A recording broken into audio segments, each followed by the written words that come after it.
Hi everyone, welcome to ConductVision Talks. Today I am delighted to welcome Mr. Florian Korallus, CEO and country head of BNP Paribas. Whilst holding a high corporate position, Florian also pursues fascinating hobbies. I was curious to find out more about his latest challenge, acquiring a pilot license. In line with ConductVision's pursuit of interdisciplinary values, I was wondering, are there any similarities with leading a business? Let's find out. Florian, you are currently doing your pilot license. Why have you decided to do that, and what aspect of learning in the process fascinates you? This is something that has actually been a dream of mine since I was a child, and there was never an opportunity to do this. And as a matter of fact, and this is a real story, in the middle of March, I was in Prague. The lockdown started. My whole social life as it existed before has ended. And in addition, my wife was at the time in Germany. The border was closed, so I was looking forward to endless private time in evenings and on weekends, for which I had no use other than doing some sports. So I thought to myself, what is it that you always wanted to do and couldn't? The classic question. And so I said, this is the thing I had always wanted to do. So I called up a few flight schools in the Prague vicinity and decided for one that actually offered the theoretical part of the flying training through personal interaction, but remotely also through Google Meet. So that allowed me to do this without even in the pandemic situation. And so that is basically the background of why I was doing it. This is, as I said, it has been a dream, and really a dream ever since I was a child. And there's always a risk to something like that. You fulfill a dream, and there is a risk that you're disappointed, or it's not what you had thought it would be. As a matter of fact, it is turning out really well. It is great fun. It is entirely exhausting because learning theory, and there is a lot of theory to learn, as a 60-year-old is different from learning theory when you're 23. And also the requirement to do practically many things simultaneously is quite challenging.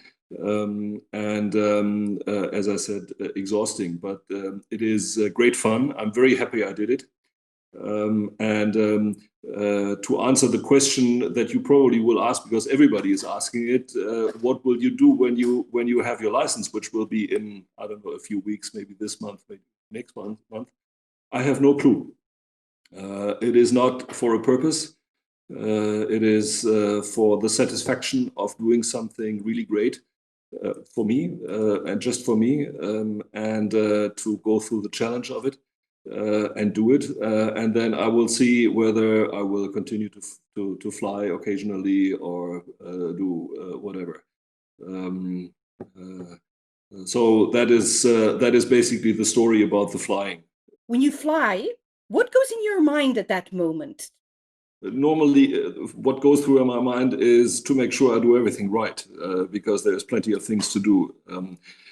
But it is also a very enjoyable process. It is, you can see the world from above, and when you fly with a small plane, you're not very far above. You are a few hundred meters above the ground, so you really see the countryside, and you learn that in the Czech Republic, to navigate by finding castles to orient yourself is a bad idea, because there are so many of them that you will never find your way. You need to find other landmarks. But to answer your question, what goes in my mind, it is really the satisfaction of putting all kinds of different elements of things that I have learned and that I observe, and the the routine I get into over time of doing something that is very enjoyable in the process. That goes on in myself while I do that. But it is also, as I said, a challenge, and it is a challenge in the way that I have to make sure I don't miss anything and I don't forget to do one thing or the other. Oh, it's fascinating. You are also a ski instructor, or you have done that in the past, I guess. Yes. And currently you are CEO and country head of BNP Paribas. Can you maybe identify some similarities, some connections between like your profession and, for example, being or trained as a ski instructor and now as a pilot? That's an interesting question, and it is not easy to find the answer to that. The flying I'm doing today, the ski instructor I did when I was 18, so it is a long time ago. And at the time, it was something I had wanted to do, and also my brother, my older brother, had done it. So there was kind of the challenge of doing it, and the challenge of the older brother who's done it, and as a younger brother you of course want to make sure you do at least as good. That's the sibling thing in it. But I must say there is an interesting element of learning in it, and it is not the skiing. It can be anything. My sons were Boy Scouts, and it has, I think, the same similar effect in that when you're young, you do something that is out of the normal track of going to school, going to university, doing this, something that's completely your own thing, and you do it outside your family, you do it outside your normal track, and it is a challenge, and you learn that you need to fight for it because it doesn't come easy, and then you complete it and you have it. You also learn, as with anything that's outdoor and that also has maybe to do with people, you learn that you can fail, and it's okay to fail. And there is probably an element of learning in this. As I started to work and did different jobs, that I had learned that it is enjoyable to seek a challenge that is maybe outside of the ordinary. It's not what everybody else is doing, and that it is worthwhile to fight for it. And there is a high likelihood of succeeding partially or completely. And I think that is something that has. I'm not sure if it has taught me a lot, but it has. It is an experience that I had very early on in my life, and that helped me. It is something that is, I think, very important when you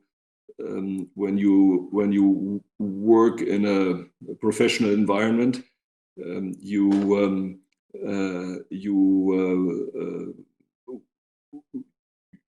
It is helpful. I'm not giving that advice because everybody needs to do what they want to do, but it has been over time very satisfying for me to seek challenges outside my comfort zone.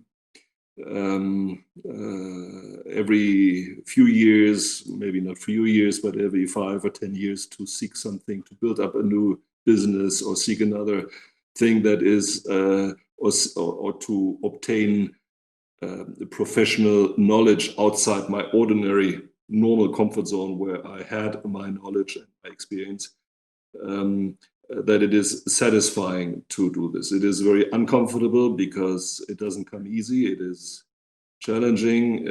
You are afraid to fail, but it is satisfying as you see that you are succeeding to do this. And I think there is a parallel between the more sports, outdoors type of thing you do as a young person and the continuation of that in a professional environment. Being able to manage challenges, failure, and success, I guess, in all, probably if we would go to the core, there's no difference between in sport or in business. Would you agree? What would your yes, yes, it is. There are many similarities because especially when you do outdoor sports, which I like and which come easy to me, you need to take the environment as a given. The weather is just bad, and you can complain about that and cry, but this is how it is, and you need to deal with that. And that is a situation that you face in business all the time. You can complain about your competitor and your clients and your colleagues and the situation, but it is a given, and you need to find a way to deal with that and to take people along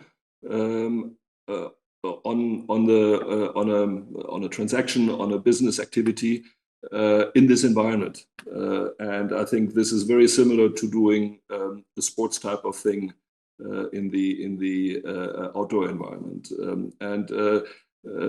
I think in general this is also a matter for sports because you deal with other people and you're facing that type of situation frequently. This is then actually today more relevant than ever during COVID, because we find ourselves in a situation that we've never been before, and that we just have to face it and deal with it. That's absolutely right. It's one of the encouraging observations that I made in the last few months. People tend to be very reluctant to change. People are always reluctant to change. Everybody is to small changes in their activity. But when it is very significant, as we've seen in the past 6 months, people are actually actively taking it up and doing a great job everywhere of dealing with this crisis. And I think this is one of the very encouraging things to see everywhere here and around the world, that people in general have been, I wouldn't say enthusiastic, because this is not a reason for enthusiasm, but they have rolled up their sleeves and dealt with the situation as it happened. And people have been doing great. We have been basically from one day to the next sent 100% of our staff in my office environment home for a period of 2.5 months, and it worked from the first day. We're now in split mode like many other companies, and it is working well. And in the large big picture view, BNP Paribas has 200,000 employees, and 150,000 of those work from home starting middle of March, end of March. And it has worked. It is an absolutely amazing thing. Most companies are doing this. If you had asked me 2 weeks before whether this would work, I would have doubted that this works, and it does. And it is the enthusiasm of people that made it work. It's not the technology, it's partially the technology, but it is the willingness of people to deal with that. To proceed perhaps to our maybe last question, what is a business leader? What key advice would you give our viewers? It is always difficult to give advice. I was always skeptical when I was young, and old people like me today gave advice because things change. But what I observe is that what I have observed and what I observe today is that it is good to challenge yourself and to try to go outside your own comfort zone, and especially if you have a boss that encourages you to do that, you should do this. And this is an experience from sports activities, from outdoor activities, and it is an experience from the professional environment. exploring things outside your comfort zone is challenging. You have a risk of failing, but it is extremely satisfying in every respect when you do it and you achieve something with it, because it really broadens your horizon. It enriches your life tremendously. If you do something that briefly before you thought you couldn't do, and you just try and you manage to do that. And that is something that I think is very important. And when there are people where I'm a bit worried about their professional development, it is normally that which is missing and not something else. If somebody now came to you and asked, how do I move out of my comfort zone? What would you tell them? That is a very general question. When you are in a professional environment, you can seek to move in a different area of the company. You can deal with different types of clients. Or you can think of applying your experience with a new set of clients, which is something that I've done a few times. And in the banking environment in which I work, but that is probably similar in other corporate environments, you can seek to learn more about product services that are not common in what you do currently. If you have a good boss, you can ask him, because I think that is a typical responsibility of a manager, to challenge people in the positive way, and to seek ways in which they can move out of their comfort zone. So that is the short version of advice that I could give. Well, but that's a great, actually, leadership advice. And with this in mind, I'd like to thank you very much. It was a pleasure talking to you. Same here. Thank you very much for the discussion, and have a good day.